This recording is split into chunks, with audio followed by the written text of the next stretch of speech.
सोचो अगर हर महीने तुम्हारे पास इतना पैसा हो कि तुम अपने मन की हर जरूरी चीज खरीद सको। न उधारी की टेंशन हो, न हर महीने के खर्चों का डर, और न ही वो झुंझलाहट कि यार पैसा कहां चला जाता है। क्या तुमने कभी ये सोचा है कि पैसा तो कमाते हैं हम सभी, लेकिन उसे संभालना क्यों नहीं सिखाया जाता? स्कूल, कॉलेज, कोई भी नहीं बताता कि पैसे का सही इस्तेमाल कैसे करें।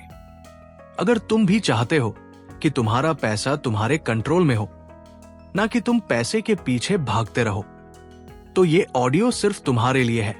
इसमें तुम सीखोगे कि अपनी कमाई को कैसे सही जगह लगाना है, खर्चों को कैसे कंट्रोल करना है, सेविंग और इन्वेस्टिंग को आसान कैसे बनाना है, और सबसे जरूरी बिना पछतावे के मजे से पैसे कैसे खर्च करने हैं। ये कोई बोरिंग लेक्चर नहीं है, ना ही कोई लंबा ज्ञान है। ये एक आसान, सीधा और काम का प्लान है जिसे तुम आज से ही अपनी जिंदगी में लागू कर सकते हो। और ये प्लान दिया है एक ऐसे इंसान ने जिसने खुद इस रास्ते पर चलकर अपनी जिंदगी बदली, रमित सेठी। आज वो लाखों लोगों को सिखा रहे हैं कि पैसा कैसे संभाला जाए और अमीर कैसे बना जाए, लेकिन एक समझदार और सुकून भरी जिंदगी जीते हुए। सबसे जबरदस्त बात यह है कि इस किताब में कोई टेढ़ी मेढ़ी भाषा या भारी शब्द नहीं है। सब कुछ प्रैक्टिकल है। ऐसा प्लान मिलेगा जिसमें हर हफ्ते एक छोटा सा कदम उठाना है और धीरे धीरे एक ऐसी जिंदगी बनानी है जहां तुम दिल खोलकर खर्च भी कर सको और फ्यूचर के लिए सेफ भी रहो। ये किताब सिर्फ अमीर बनने के बारे में नहीं है। ये तुम्हें सिखाएगी कि एक अच्छा, फ्री और सुकून वाला जीवन कैसे जिया जाए बिना पैसों के टेंशन के। अब शुरू करते हैं I will teach you to be rich की कहानी, एक आसान भाषा में, एक सच्चे इरादे के साथ, ताकि तुम्हारा और तुम्हारे पैसों का रिश्ता हमेशा मजबूत बना रहे। चैप्टर 1, अपना बैंक अकाउंट सही करो। पैसे की दुनिया में सबसे पहला कदम होता है एक सही शुरुआत, और ये शुरुआत वहीं से होती है जहां से तुम हर दिन अपने पैसों को देख और इस्तेमाल कर रहे हो, तुम्हारा बैंक अकाउंट। अब जरा सोचो, क्या तुमने कभी अपने बैंक को चुना या बस जो पहली बार सामने आया उसी में खाता खुलवा लिया? ज्यादातर लोग बिना सोचे समझे बैंक चुन लेते हैं जहां छुपी फीस होती है, घटिया सर्विस होती है, और तुम्हें पता भी नहीं चलता कि हर महीने तुमसे कितने पैसे क्वाइटली काट लिए जाते हैं। रमित सेठी कहता है, अगर तुम्हें अमीर बनना है तो सबसे पहले तुम्हें अपना बैंक सिस्टम साफ करना होगा। और इसका मतलब ये नहीं कि बैंक जाना पड़ेगा, फॉर्म भरने पड़ेंगे और माथा पकड़ के बैठना पड़ेगा। नहीं, इसका मतलब है एक ऐसा सेविंग अकाउंट और एक ऐसा करंट अकाउंट चुनना जो तुम्हारे लिए काम करे, ना कि तुम्हारे पैसों को चूसे। पहला काम यह करना है, अपने पुराने अकाउंट्स को चेक करो। क्या तुमसे हर महीने कोई मेंटेनेंस फीस, एटीएम फीस या कुछ और कट रहा है? अगर हां, तो तुरंत अलर्ट हो जाओ। अब वक्त आ गया है कि तुम ऐसा बैंक चुनो जो तुम्हें फ्री में बेसिक सर्विस दे, अच्छी कस्टमर सपोर्ट हो और ऑनलाइन चल सके, ताकि पैसे भेजने, रिसीव करने, ट्रैक करने के लिए तुम्हें लाइन में लगने की जरूरत न पड़े। दूसरी जरूरी बात, एक ही अकाउंट से सब कुछ मत चलाओ। रमित बताता है कि तुम्हारे पास कम से कम 2 अकाउंट होने चाहिए, एक सेविंग और एक करंट या चेकिंग अकाउंट। सेविंग अकाउंट सिर्फ सेविंग के लिए हो, इसमें तुम्हारा इमरजेंसी फंड, इन्वेस्टमेंट के लिए पैसे और बाकी फ्यूचर गोल्स के लिए पैसे रहें। दूसरी तरफ करंट या खर्चों वाला अकाउंट, इसमें हर महीने तुम्हारा सैलरी या इनकम आए और यहीं से तुम्हारे बिल, ईएमआई, खाने पीने, घूमने फिरने के पैसे निकले। अब कुछ लोग सोचते हैं कि यार मेरे पास तो अभी बहुत पैसे नहीं हैं, मैं ये सब बाद में करूंगा। लेकिन सच्चाई ये है कि अगर तुम अभी ये सिस्टम नहीं बनाओगे तो बाद में पैसा होगा, लेकिन कंफ्यूजन उससे भी ज्यादा। और पैसा धीरे धीरे कब निकल रहा है, कहां जा रहा है, कुछ समझ में नहीं आएगा। एक और कमाल की बात जो रमित बताता है, ऑटोमेशन। यानी तुम्हें हर बार खुद सेविंग करने की जरूरत नहीं। हर महीने एक तय दिन को एक तय रकम अपने खर्च वाले अकाउंट से खुद ब खुद सेविंग अकाउंट में जाए। जैसे नेटफ्लिक्स ऑटोमेटिक करता है, वैसे ही अपनी सेविंग और इन्वेस्टमेंट भी ऑटोमेटिक बना दो। इससे पैसा बचेगा भी और तुम्हें बार बार याद रखने की झंझट भी नहीं होगी। तो पहले हफ्ते की सबसे बड़ी सीख यही है, अपने पैसों की जड़ को मजबूत करो, यानी अपने बैंक अकाउंट को। सही बैंक चुनो, अपने अकाउंट्स को साफ सुथरा बनाओ और ऑटोमेशन की ताकत का इस्तेमाल करो। याद रखो, शुरुआत छोटी लग सकती है, लेकिन यहीं से पूरी जिंदगी की दिशा बदल सकती है। चैप्टर 2, अपने खर्चों का हिसाब समझो और कंट्रोल करो। अब तक तुमने अपना बैंक अकाउंट सेट कर लिया है, सही सेविंग और खर्च वाले अकाउंट बना लिए हैं और ऑटोमेशन की नींव भी रख दी है। अब अगला कदम है अपने खर्चों को पहचानना और उन्हें कंट्रोल करना। देखो, हम सभी कमाते हैं और खर्च भी करते हैं, लेकिन बहुत बार हमें यही नहीं पता होता कि हमारा पैसा हर महीने जाता कहाँ है। महीने के आखिर में हम बस यही सोचते रह जाते हैं कि इतना कमा तो लिया, लेकिन बचा क्या? रमित सेठी कहता है, अगर तुम्हें सच में अमीर बनना है तो सबसे पहले तुम्हें यह समझना होगा कि तुम्हारा पैसा बहता कहाँ है। और इसके लिए कोई बड़ी कैलकुलेशन की जरूरत नहीं है, बस तुम्हें थोड़ा सा होशियार बनना है।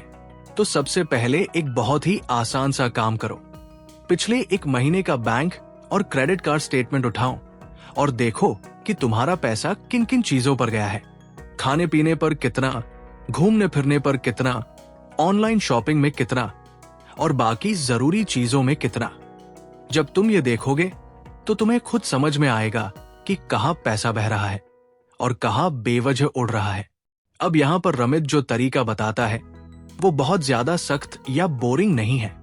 वो कहता है कि बजट ऐसा बनाओ जो तुम्हारी लाइफ को बेहतर बनाए, ना कि तुम्हारी आजादी छीने। यानी तुम्हें गिल्ट फील नहीं होना चाहिए अगर तुम कभी कभी बाहर खा रहे हो या नई चीज खरीद रहे हो, बस वो खर्च तुम्हारी प्लानिंग में शामिल हो। तो रमित एक बहुत सिंपल सिस्टम बताता है, उसे कहते हैं कॉन्शियस स्पेंडिंग प्लान। इसमें वो कहता है कि अपनी इनकम को 4 हिस्सों में बांटो। 50 से 60% फिक्स खर्चों के लिए, जैसे घर का किराया, EMI, बिल, जरूरी खर्च। 10% निवेश के लिए, सिप, म्यूचुअल फंड, रिटायरमेंट।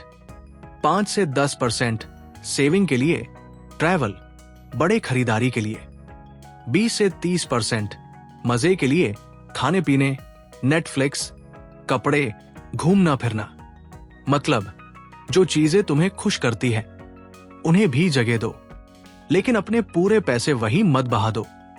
अब ध्यान देना, ये सिस्टम रूल नहीं है, गाइडलाइन है। तुम्हारी इनकम, जरूरत और जिंदगी के हिसाब से इसे थोड़ा बहुत ऊपर नीचे किया जा सकता है। अब हो सकता है कुछ लोग कहें, मेरी इनकम ही कम है, मैं कैसे इन सब हिस्सों में बांटूं? रमित कहता है, कोई बात नहीं, तुम जितना कर सकते हो उतना करो, लेकिन सिस्टम में बने रहो। जैसे जैसे इनकम बढ़ेगी, हिस्से भी बढ़ेंगे। और सबसे जरूरी बात, अपने खर्चों पर शर्मिंदा मत हो, बस उन्हें पहचानो, समझो और जरूरत हो तो बदलो। तो इस चैप्टर की सबसे बड़ी सीख यही है, खर्च करना गलत नहीं है, बेवजह और बिना प्लान के खर्च करना गलत है। अगर तुम्हारा हर पैसा एक मकसद से जा रहा है तो तुम हर महीने अमीर बनते जाओगे, भले ही थोड़ा थोड़ा। अब तैयार हो जाओ, अगले चैप्टर में हम बात करेंगे क्रेडिट कार्ड की ताकत और उसके खतरों के बारे में। बहुत लोग इससे अमीर बनते हैं, लेकिन बहुत लोग इसके चक्कर में डूब भी जाते हैं। तुम कौन बनोगे, ये तुम्हारे अगले फैसले पर निर्भर करता है। चैप्टर 3, क्रेडिट कार्ड को समझदारी से चलाना सीखो। अब तक तुमने अपने बैंक अकाउंट सेट कर लिए हैं, खर्चों को समझना और कंट्रोल करना भी सीख लिया है। अब बारी है उस चीज की जो बहुत लोगों की जिंदगी में सबसे बड़ा झटका भी बन जाती है, क्रेडिट कार्ड। अब जरा सोचो, क्या तुम्हारे पास क्रेडिट कार्ड है और क्या तुम उसे सिर्फ शॉपिंग के टाइम याद करते हो, या फिर क्या तुम भी हर महीने सिर्फ मिनिमम ड्यूज भरते हो और सोचते हो ठीक है काम चल गया? तो ध्यान से सुनो, रमित सेठी कहता है कि क्रेडिट कार्ड तुम्हारा सबसे बड़ा दोस्त भी बन सकता है और सबसे खतरनाक दुश्मन भी। ये इस पर निर्भर करता है कि तुम इसे कैसे चलाते हो। बहुत से लोग सोचते हैं कि क्रेडिट कार्ड सिर्फ उधारी का एक तरीका है, लेकिन असल में ये तुम्हारी फाइनेंशियल ताकत को कई गुना बढ़ा सकता है अगर तुम इसे स्मार्टली इस्तेमाल करना सीख जाओ। सबसे पहले ये समझो कि क्रेडिट कार्ड से सही तरीके से इस्तेमाल करने से क्रेडिट स्कोर बनता है। ये स्कोर तुम्हारी पैसों की इज्जत को दिखाता है। अगर तुम्हारा स्कोर अच्छा है तो बैंक तुम्हें आसानी से लोन देगा, कम ब्याज पर देगा और जरूरत पर भरोसा करेगा।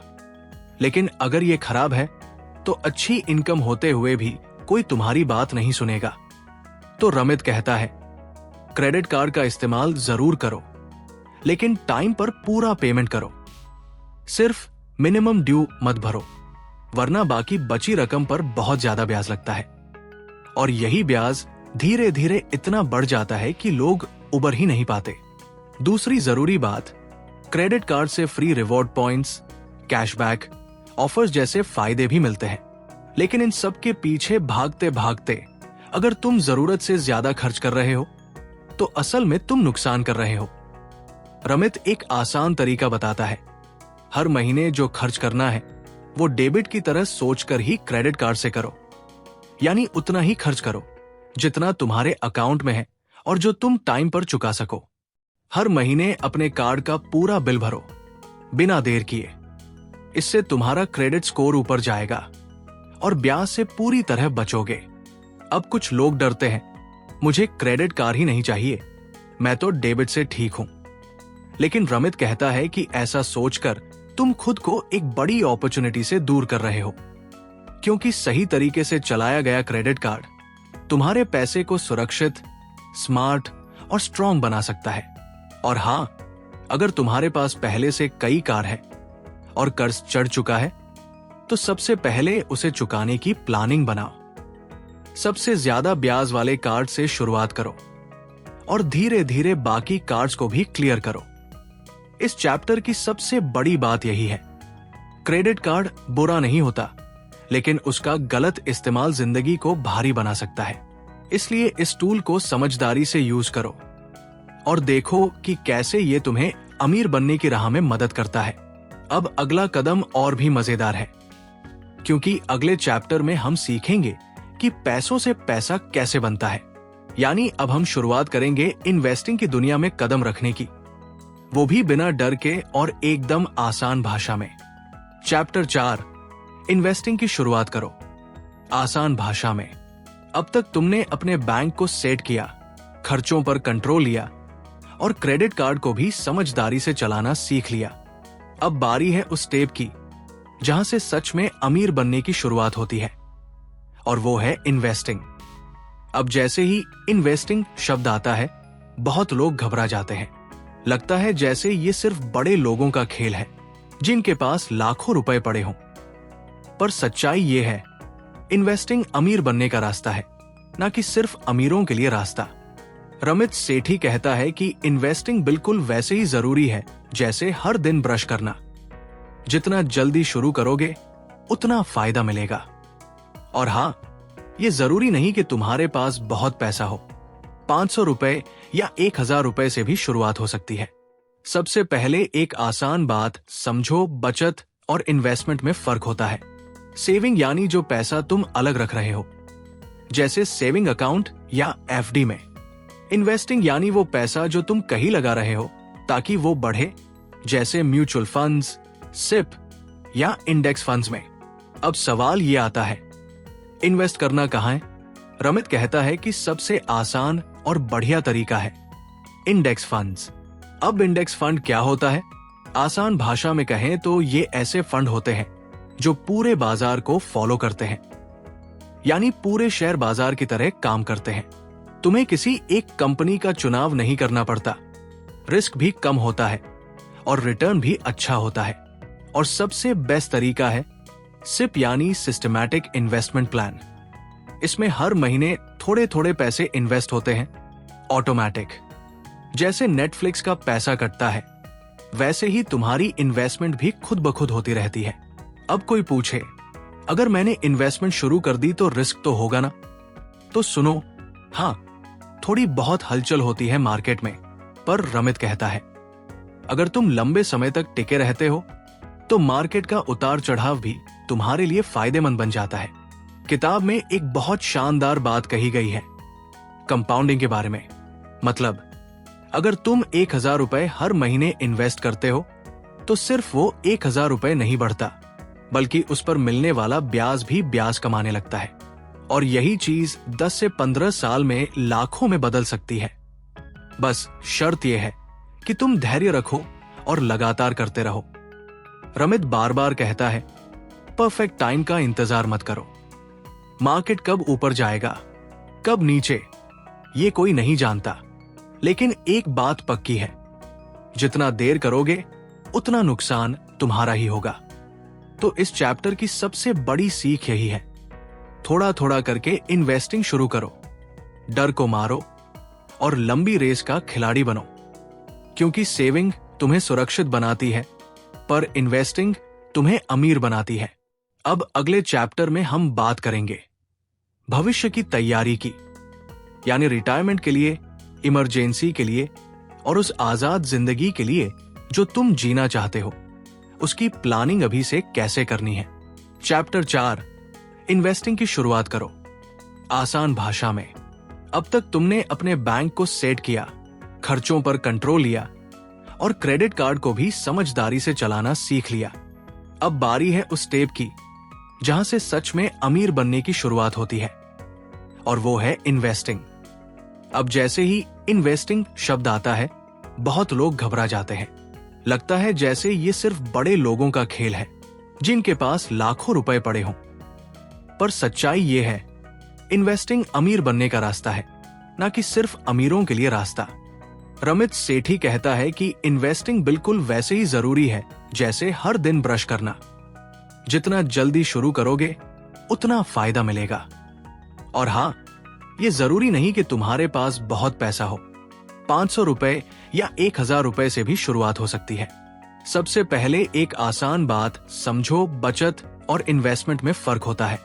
सेविंग यानी जो पैसा तुम अलग रख रहे हो, जैसे सेविंग अकाउंट या एफडी में। इन्वेस्टिंग यानी वो पैसा जो तुम कहीं लगा रहे हो ताकि वो बढ़े, जैसे म्यूचुअल फंड्स, सिप या इंडेक्स फंड्स में। अब सवाल ये आता है, इन्वेस्ट करना कहाँ है? रमित कहता है कि सबसे आसान और बढ़िया तरीका है इंडेक्स फंड्स। अब इंडेक्स फंड क्या होता है? आसान भाषा में कहें तो ये ऐसे फंड होते हैं जो पूरे बाजार को फॉलो करते हैं, यानी पूरे शेयर बाजार की तरह काम करते हैं। तुम्हें किसी एक कंपनी का चुनाव नहीं करना पड़ता, रिस्क भी कम होता है और रिटर्न भी अच्छा होता है। और सबसे बेस्ट तरीका है सिप यानी सिस्टमैटिक इन्वेस्टमेंट प्लान। इसमें हर महीने थोड़े थोड़े पैसे इन्वेस्ट होते हैं, ऑटोमेटिक। जैसे नेटफ्लिक्स का पैसा कटता है, वैसे ही तुम्हारी इन्वेस्टमेंट भी खुद ब खुद होती रहती है। अब कोई पूछे, अगर मैंने इन्वेस्टमेंट शुरू कर दी तो रिस्क तो होगा ना? तो सुनो, हाँ, थोड़ी बहुत हलचल होती है मार्केट में, पर रमित कहता है अगर तुम लंबे समय तक टिके रहते हो तो मार्केट का उतार चढ़ाव भी तुम्हारे लिए फायदेमंद बन जाता है। किताब में एक बहुत शानदार बात कही गई है कंपाउंडिंग के बारे में। मतलब अगर तुम 1,000 रुपए हर महीने इन्वेस्ट करते हो तो सिर्फ वो 1,000 रुपए नहीं बढ़ता, बल्कि उस पर मिलने वाला ब्याज भी ब्याज कमाने लगता है। और यही चीज 10 से 15 साल में लाखों में बदल सकती है। बस शर्त यह है कि तुम धैर्य रखो और लगातार करते रहो। रमित बार बार कहता है परफेक्ट टाइम का इंतजार मत करो। मार्केट कब ऊपर जाएगा, कब नीचे, ये कोई नहीं जानता, लेकिन एक बात पक्की है, जितना देर करोगे उतना नुकसान तुम्हारा ही होगा। तो इस चैप्टर की सबसे बड़ी सीख यही है, थोड़ा थोड़ा करके इन्वेस्टिंग शुरू करो, डर को मारो और लंबी रेस का खिलाड़ी बनो। क्योंकि सेविंग तुम्हें सुरक्षित बनाती है, पर इन्वेस्टिंग तुम्हें अमीर बनाती है। अब अगले चैप्टर में हम बात करेंगे भविष्य की तैयारी की, यानी रिटायरमेंट के लिए, इमरजेंसी के लिए और उस आजाद जिंदगी के लिए जो तुम जीना चाहते हो, उसकी प्लानिंग अभी से कैसे करनी है। चैप्टर 6 अपनी अमीर जिंदगी का डिजाइन खुद बनाओ। अब तक तुमने पैसा संभालना सीख लिया है, बैंक अकाउंट सेट कर लिया, खर्चों को कंट्रोल करना आ गया, क्रेडिट कार्ड की समझ है, इन्वेस्टिंग शुरू कर दी है और भविष्य की प्लानिंग भी हो गई है। अब सवाल ये उठता है, ये सब करके मिलेगा क्या? बस यही है इस चैप्टर की सबसे गहरी बात। रमित सेठी कहता है, I will teach you to be rich. लेकिन अमीरी का मतलब हर किसी के लिए अलग होता है। किसी के लिए रिच लाइफ का मतलब है अपना घर लेना, किसी के लिए हर साल 2 बार विदेश घूमना, किसी के लिए मम्मी पापा की मदद करना, तो किसी के लिए बिना सोचे समझे अच्छा खाना ऑर्डर कर पाना। इसलिए रमित कहता है, अपनी खुद की रिच लाइफ डिफाइन करो। मतलब वो जिंदगी जिसमें पैसा तुम्हें रोकता नहीं, बल्कि तुम्हारे फैसलों को और मजबूत बनाता है। और इसके लिए सबसे पहले तुम्हें यह समझना होगा कि तुम्हारे लिए खुशी किसमें है। क्या तुम कपड़ों पर खर्च करना पसंद करते हो या फिर ट्रैवल में? क्या तुम चाहो तो थोड़ा कम खर्च करके बाकी पैसा अपनी पसंद की चीजों पर लगाओगे? यही सोच है कॉन्शियस स्पेंडिंग की। मतलब जो चीजें तुम्हें खुशी देती है उन पर पैसा खुलकर खर्च करो, और जो बेवजह की चीजें हैं उन्हें काट दो। कई लोग सोचते हैं पैसे बचाने के लिए कॉफी मत पियो, बाहर मत जाओ, हर खर्च काट दो। लेकिन रमित कहता है, ऐसी जिंदगी बोरिंग है। असल अमीरी यह है कि तुम अपने मन की चीजों पर गिल्ट के बिना खर्च कर सको, क्योंकि तुमने अपनी फाइनेंशियल लाइफ को इतनी सही बना लिया है कि तुम ये अफोर्ड कर सको। अब यहां एक और बड़ी बात आती है, पैसा और रिश्ते। कई बार हम पैसों को लेकर दोस्तों, पार्टनर या फैमिली से बात करने से बचते हैं। लेकिन रमित बताता है कि अगर तुम चाहते हो कि तुम्हारे रिश्ते और जिंदगी दोनों अच्छे चले, तो पैसे पर बात करना सीखो, खुलकर, ईमानदारी से। अगर तुम शादीशुदा हो या किसी रिश्ते में हो, तो ये और भी जरूरी हो जाता है कि दोनों लोग मिलकर पैसे की प्लानिंग करें। किसे क्या जरूरी लगता है, किसकी क्या प्राथमिकता है, ये जानना और समझना बहुत जरूरी है। और सबसे आखिर में रमित एक सीधी और सच्ची बात कहता है, सिस्टम बना लो, उसके बाद जिंदगी जियो। मतलब ये कि तुम्हारी फाइनेंशियल लाइफ ऑटो पायलट पर चलनी चाहिए। सेविंग, इन्वेस्टिंग, बिल पेमेंट, सब कुछ सेट हो, ताकि तुम हर दिन ये सोचने में टाइम बर्बाद ना करो कि पैसा कहां जा रहा है। तुम फोकस करो अपने करियर पर, अपने रिश्तों पर, अपनी हेल्थ और अपनी खुशियों पर। और जब तुम ऐसा करने लगते हो, तब सच में तुम रिच कहलाते हो। ना सिर्फ पैसों से, बल्कि सोच से, आजादी से और अपने हर फैसले से। तो अब तुमने सुन ली I will teach you to be rich की पूरी कहानी, आसान भाषा में, सीधी बातों के साथ, और एक एक हफ्ते का ऐसा प्लान जिसे कोई भी फॉलो कर सकता है। अब ये मत सोचो कि सब कुछ एक दिन में बदलना है। रमित सेठी खुद कहता है, छोटे छोटे कदम लो, लेकिन लगातार चलते रहो। हर हफ्ते एक चीज पकड़ो, बैंक अकाउंट से शुरू करो, खर्चों को देखो, फिर धीरे धीरे इन्वेस्टिंग, सेविंग और फाइनेंशियल आजादी की तरफ बढ़ते जाओ। याद रखो, अमीर वो नहीं जो दिखावे में पैसे उड़ाता है। अमीर वो है जो अपने पैसों को समझदारी से चलाता है। अगर ये समरी सुनकर तुम्हें कुछ भी नया सीखने को मिला, अगर तुम्हें अपने पैसों को लेकर सोचने पर मजबूर किया, तो अब टाइम है इसे सुनकर छोड़ने का नहीं, बल्कि अपनी जिंदगी में उतारने का। और हां, अपने दोस्तों, फैमिली या किसी ऐसे इंसान से इसे जरूर शेयर करना जो पैसों को लेकर हमेशा उलझा रहता है, क्योंकि एक छोटी सी सुनवाई किसी की पूरी जिंदगी बदल सकती है। अब उठो, फैसला लो और अपनी रिच लाइफ को आज से डिजाइन करना शुरू करो, क्योंकि पैसा तुम्हें कंट्रोल न करे, तुम पैसे को कंट्रोल करो।